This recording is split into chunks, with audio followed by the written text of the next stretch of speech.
All right, teaching isn't political crowd and those teachers that voted for Trump. This video is for you. Everybody else feel free to stick around. But this message is specifically for them.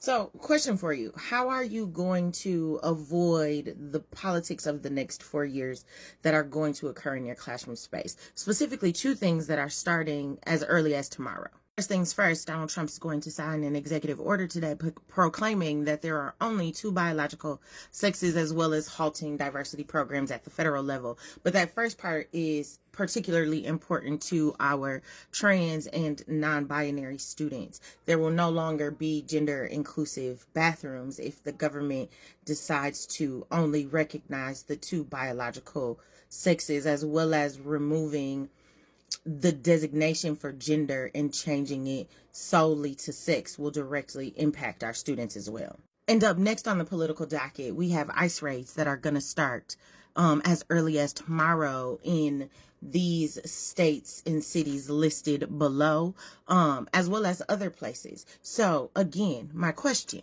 those apolitical and Trump supporting teachers, how are you going to avoid the politics of the next 4 years? Now, I'm going to pause here for a moment and I'm going to say to my students, as well as their families, we will do everything in our power to ensure that you are safe, you are represented, and you are seen. Lucky for me and for my students that our school district is a sanctuary district and ICE is not allowed in our buildings. But that doesn't keep them safe outside, so it is important that you know your rights.